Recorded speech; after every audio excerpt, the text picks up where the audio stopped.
Halo guys, kembali lagi bersama Admin di sini di chapter 701 Staruta Mountain. Latihan berjalan seperti biasa dan mereka sekarang telah menyelesaikan tahap akhir. Setiap siswa dipanggil untuk mengukur kekuatan mereka di pilar. Saat mereka melakukan ini sedikit demi sedikit, sepasang tamu akhirnya tiba. Astaga, kenapa perjalanan pulang terasa jauh lebih lama dibandingkan perjalanan ke sana? Rage mengeluh, tangannya di atas lutut terengah-engah. Itu karena memang memakan waktu lebih lama, jawab Sony. Kami harus istirahat setiap 15 menit. Apakah kamu yakin tidak memiliki kondisi medis tertentu? Menekan tangannya di dada, Rage sendiri tidak yakin bagaimana jika efek sampingnya diteruskan ke tubuh baru ini. Namun, dia tidak akan bisa memeriksa kondisinya sendiri sampai dia setidaknya menjadi penyihir bintang 3. Berjalan mendekat, Kron menarik perhatian mereka. Dia melakukan kontak mata dengan Sony dan mengangguk sedikit sebelum memberi perintah kepada yang lain. Baiklah semuanya, latihan hari ini sudah selesai, teriak Kron. Mengapa kalian tidak masuk ke dalam dan beristirahat untuk hari ini? Anak-anak membungkuk, berterima kasih kepada guru atas pelajarannya, menghentakkan kaki dan mulai berjalan pergi. Rage tetap berada di sisi Sony karena sepertinya dia ingin berbicara mengenai tentang sesuatu. Dan saat itulah matanya menyadari sesuatu.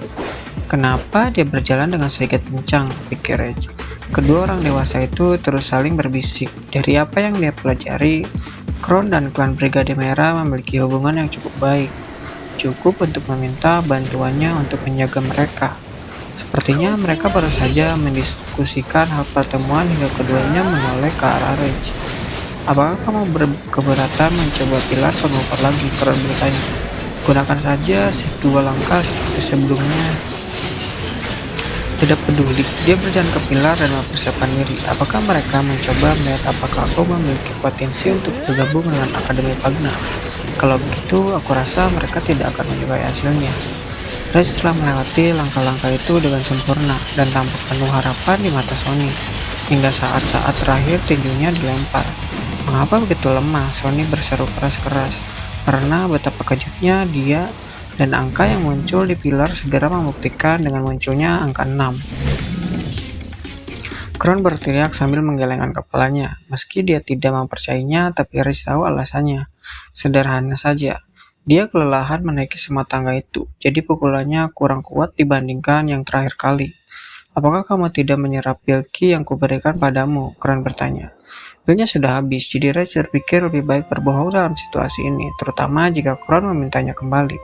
Dia hanya berharap hal itu tidak akan membuka pintu bagi lebih banyak masalah atau pertanyaannya. Ya, jawab Rage, aku merasa lebih baik. Kedua orang dewasa itu saling memandang lagi, dengan Kron mengetukkan jarinya ke sisi wajahnya. Itu hanya pil dasar, mungkin dia membutuhkannya di tingkat yang lebih tinggi, tapi itu bahkan bukan sesuatu yang bisa diberikan Brigade Merah kepada murid-muridnya. Jika itu tidak berpengaruh, maka tubuhnya mungkin dipenuhi lebih banyak kotoran dari apa yang dikira. Baiklah, Rage, kata Kron. Kamu melakukan dengan baik. Kenapa kamu tidak beristirahat ke kamarmu hari ini? Mungkin hanya perlu beberapa hari sampai pilnya memberikan efek.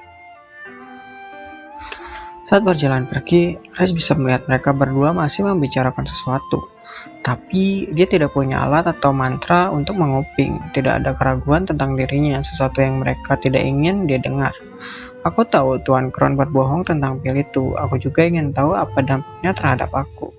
Kupikir yang penting adalah langkah selanjutnya. Apa yang harus dilakukan dengan kristal itu? Aku bisa menggunakan salah satunya untuk membuat ramuan mana. Aku perlu membuat item yang memungkinkan aku melacak manaku agar terjaga. Kemudian, satu kristal bisa dijual di pasar. Mungkin jika aku beruntung, aku bisa membeli pilki dan melihat bagaimana kelanjutannya. Dan yang terakhir, untuk membuka portal ketika aku kembali ke tempat itu.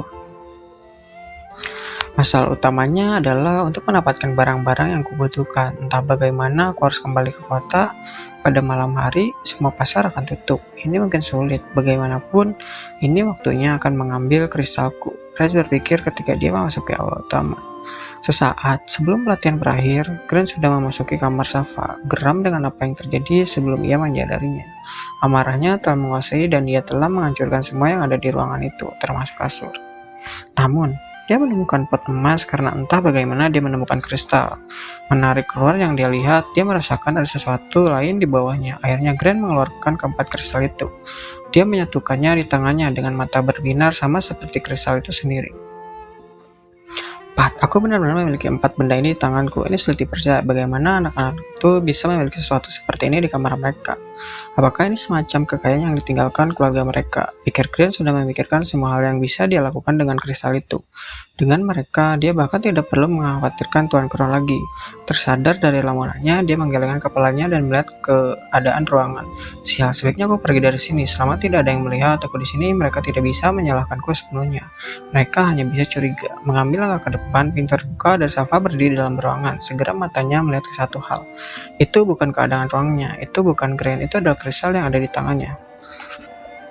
Mata Safa terpaku pada kristal yang ada di tangan Grant. Menyadari apa yang dia lihat, dia segera menutup tinjunya. Ini milikku, Grant segera menyatakan, senyum lebar di wajahnya. Dia mulai menggelengkan kepalanya dengan panik setelah mendengar ini.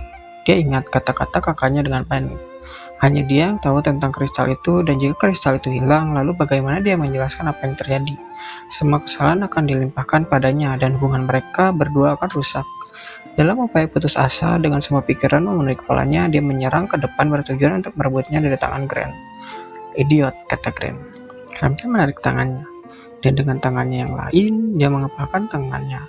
Memukulnya tepat di sisi kepalanya. Itu adalah pukulan keras yang memaksa seluruh tubuh dan kepalanya membentur sisi dinding. Saat menuju pintu, Grant menutupnya untuk berjaga-jaga jika ada orang yang lewat. Apakah kamu benar-benar mengira aku tidak akan memukulmu? Aku sudah menunggumu untuk melakukan ini sepanjang hari. Namun yang mengejutkan ketika Grant berbalik, Safa sudah berdiri dan mencengkram leher Grant.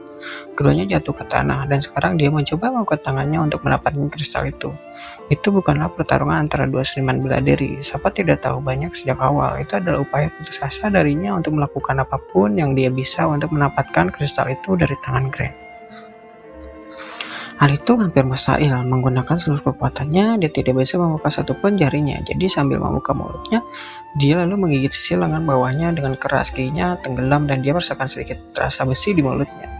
Dasar penyihir kotor. Karena marah, Grant mengepalkan tangannya memukul sisi tulang rusuknya. Rasa sakit yang luar biasa menjalar ke seluruh tubuh Safa saat dia membuka mulutnya. Namun pukulannya tidak berhenti sampai di situ. Dia terus memukul sisi tubuhnya lagi dan lagi sampai terdengar suara retakan. Jelas sekali tulang rusuknya kini patah dan dia benar-benar melepaskan Grant berguling-guling di lantai memegangi sisi tubuhnya. Suara mengin dimulai saat dia mengeluarkan suara lembut dari mulutnya. Apakah kamu pikir aku tidak akan bertindak sejauh ini atau semacamnya? Graham bertanya, bangkit dan berjalan ke arahnya. Dia kemudian mengangkatnya dengan menarik rambutnya sehingga dia bisa melihat wajahnya.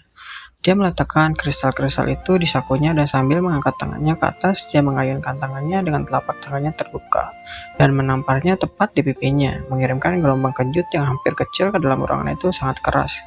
Sejenak, Safa merasa ingin pingsan. Apakah kamu pikir kamu mendapat perlindungan dari Tuan Crown dari raut wajah kamu? Kamu tahu kristal-kristal ini ada di sini, tapi kamu tidak tahu nilainya, Grant menjelaskan. Dengan ini, tidak masalah jika Tuan Crown mengusirku. Aku sendiri yang akan meninggalkan tempat ini. Yang harus kulakukan hanyalah menyerahkan salah satu kristal ini kepada sebuah klan. Dan mereka akan dengan senang hati menerimaku dan sebagai seorang murid. Aku bisa mulai belajar seni bela diri yang sebenarnya. Dan mungkin bukan omong kosong palsu seperti sekarang. Dan kemudian mengepalkan tangannya, menariknya kembali. Jadi begini, tidak peduli apa yang aku lakukan padamu sekarang, tidak ada seorang pun yang bisa menyelamatkanmu. Kamu seharusnya tahu tempatmu, kamu bukan siapa-siapa di dunia ini. Tinjunya terlempar keluar dan mendarat tepat di hidung dan mulutnya. Pukulan itu sangat keras hingga bibirnya merobek giginya dan kepalanya terayun ke belakang menyentuh lantai. Darah mulai tumpah dari mulutnya dan dia hanya berbaring di tanah. Oh beruntung, aku belum menjadi prajurit Batna, lagi pula seorang prajurit resmi, jadi aku masih akan mendapatkan masalah karena membunuhmu. Berbalik, Grant hendak meninggalkan ruangan sampai dia merasakan sesuatu menarik kaki di belakangnya. Melihat ke bawah, dia bisa melihat Safa mengunci kedua tangannya di sekelilingnya. Dia bertahan sekuat tenaga yang dia bisa. Itu adalah kristal Rage, itu miliknya, bukan milik Grant. Setelah mendengar betapa berharganya dan betapa pentingnya barang-barang itu, bagaimana dia bisa membiarkan Grant mengambilnya? Apa yang telah dialami Rage? Apa yang telah dilakukan untuk mendapatkan hal-hal itu? Dia punya suatu pekerjaan dan itu adalah menjaga kristal. Saat ini dia tidak peduli jika nyawanya diambil. Dia akan mendapatkan kristal itu kembali. Apakah kamu seorang maskosis atau semacamnya? Apakah kamu menikmati rasa sakit? Grant menggertakkan giginya.